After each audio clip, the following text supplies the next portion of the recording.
Ini algoritma pada sistem triase START. Yang pertama kita melihat ambulasi pasien atau ambulasi korban. Ketika korban ini dapat berjalan dengan sendirinya, maka kita langsung kategorikan dia sebagai triase yang hijau. Kemudian ketika korban tidak dapat ambulasi atau tidak dapat mobilisasi, maka kita melihat airway-nya atau nafasnya. Ketika korban ini tidak bernafas, kita coba memberikan bebaskan jalan nafas dengan simple airway maneuver seperti head tilt, chin lift, jaw thrust. Nah, ketika kita memberikan tata laksana jalan nafas yang baik dengan simple airway maneuver, ternyata pasien ini tetap tidak bernafas, maka kita kategorikan sebagai triase hitam. Nah, ketika kita memberikan tata laksana jalan nafas dan kemudian korban bernafas, maka kita kategorikan sebagai triase merah.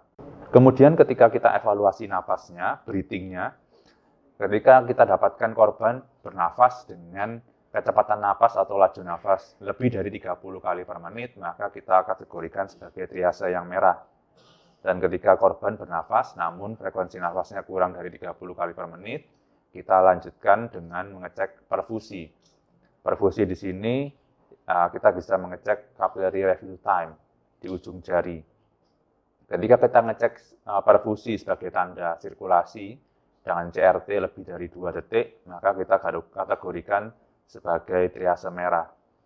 Ketika perfusi, yaitu CRT-nya kurang dari 2 detik, maka kita lanjutkan dengan mengecek kesadaran. Mengecek kesadaran ini dengan cara memberikan perintah yang sederhana, seperti mengangkat tangan kanan, kemudian menggerakkan jempol, dan sebagainya. Nah, ketika pasien atau korban dapat melakukan tindakan yang sederhana, maka kita kategorikan sebagai triase yang kuning. Dan ketika korban tidak dapat melakukan perintah yang sederhana, maka kita kategorikan sebagai triase merah.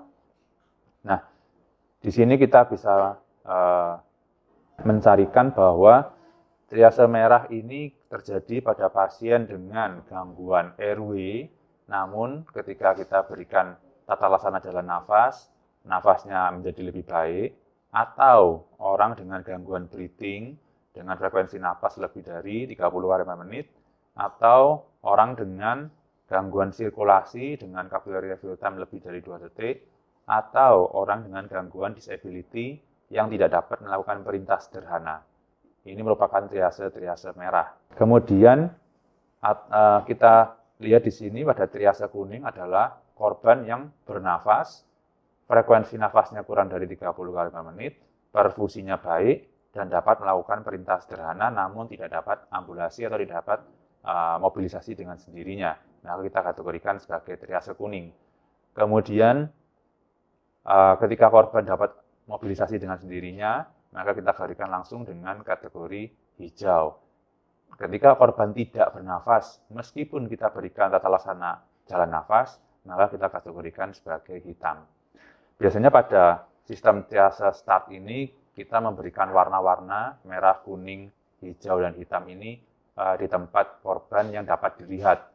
Bisa dengan spidol, atau yang biasanya kita berikan semacam kartu atau